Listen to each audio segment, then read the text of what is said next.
everyone, welcome back to Singlish, no English. I'm Ying. I'm Siqi. I'm Siyao. And today we're here to talk about some super practical, what every international student really needs to pack before coming to study in Singapore. Yeah, we have all been through that. I wish I packed the moment. Multiple times, some lessons were learned the hard way. And let me start with something I never expected to use so often, a thick jacket. I know it sounds weird for Singapore, but it's a lifesaver. Indoors is freezing, classrooms, libraries, and even buses sometimes. Right? I wear mine every day in the library. Honestly, the aircon here is no joke. And next, the classic must-have, an umbrella. Singapore's weather changes in minutes. 1 second it's sunny and next second downpour and it pours hard. And always carry a football umbrella. You will thank yourself later. And honestly, it helps for some too. The enclosed heart is strong. And which brings us to sunscreen. It's essential. Even if you don't normally use it, you will here. Otherwise, you will tan super fast.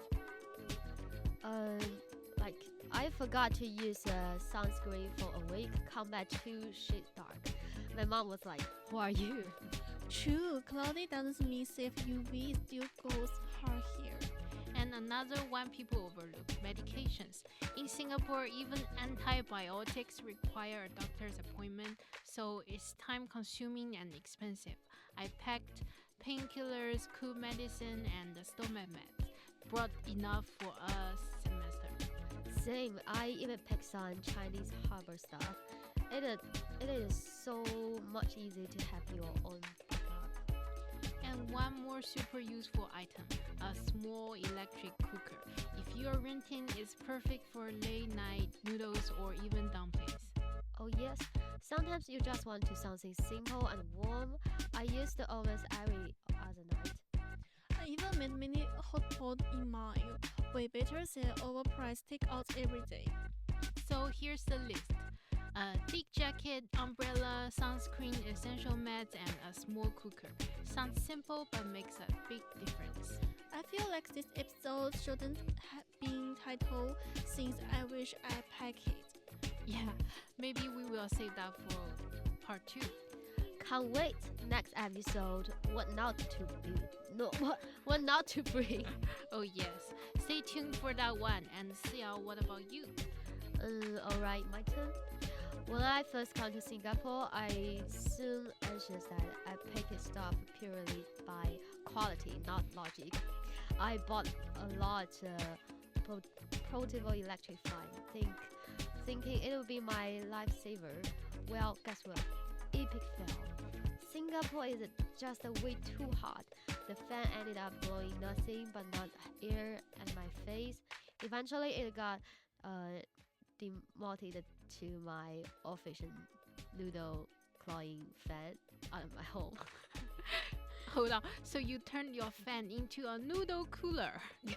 Yeah, pretty tragic, right? Yeah. And since I also super forgetful, I someone thought bring 8 charging cable was necessary, but here it kind of paid off.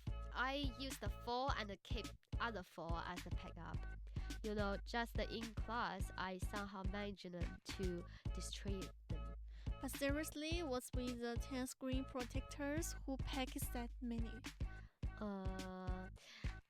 That's totally on me.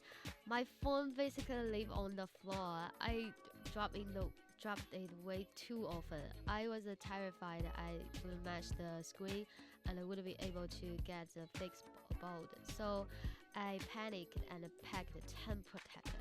You know, just to be safe. Honestly, I appreciate your extreme self-awareness about being clumsy. Exactly. Learn from my mistake, guys. Less quality, more sanity. Totally agree, pack a smarter double your happiness. Couldn't have said it better. Now, City, let's tell about you good stuff. Do you know what I think is the most must-bring thing after coming to Singapore? Umbrella? Or rice cooker? Neither. It is draw wet machine. Dehumidifier?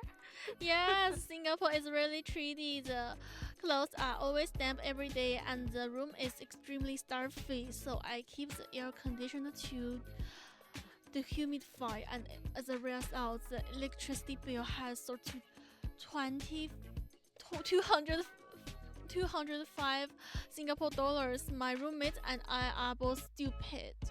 So expensive is so cruel.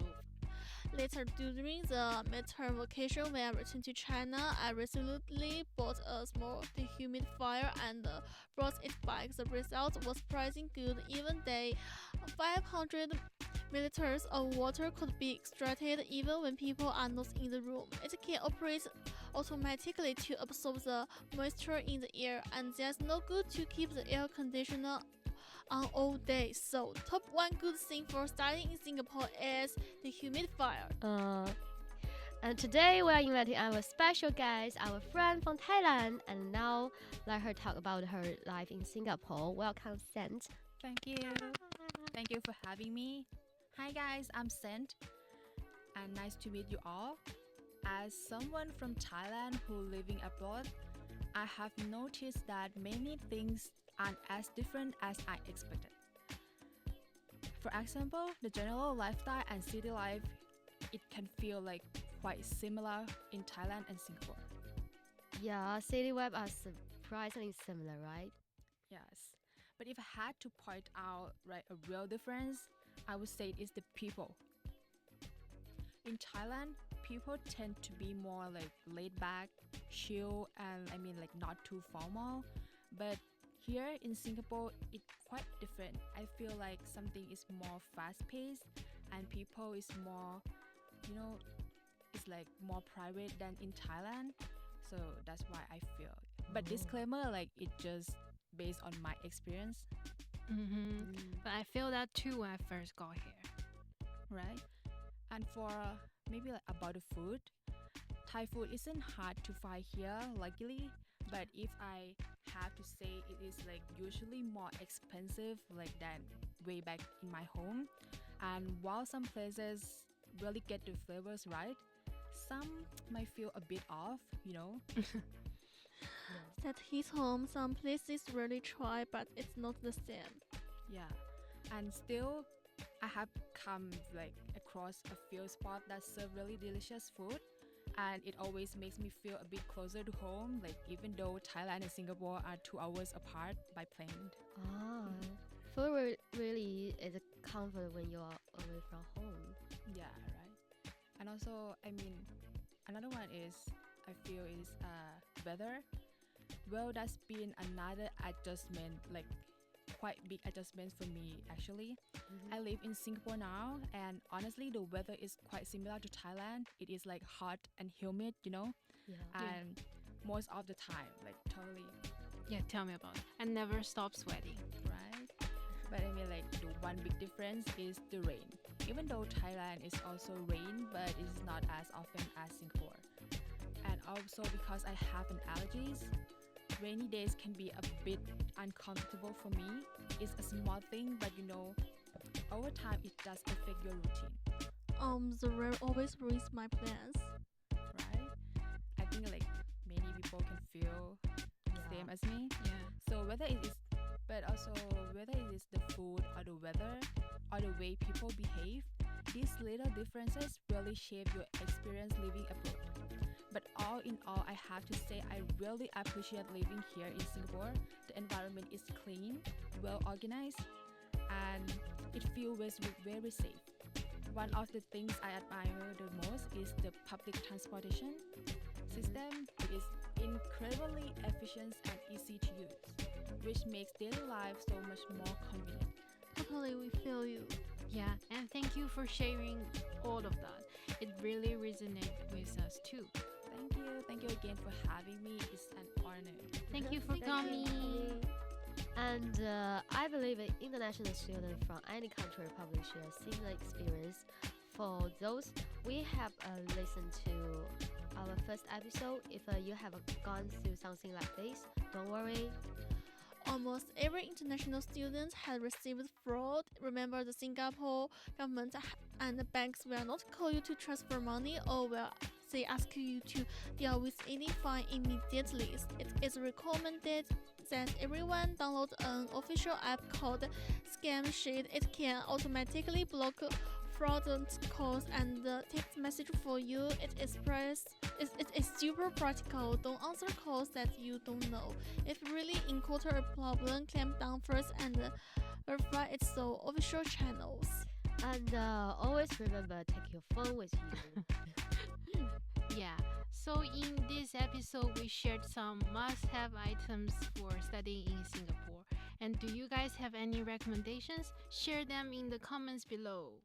Yes, and what topic do you want to hear about in the next episode? Feel free to let us know. See you next time. Bye bye.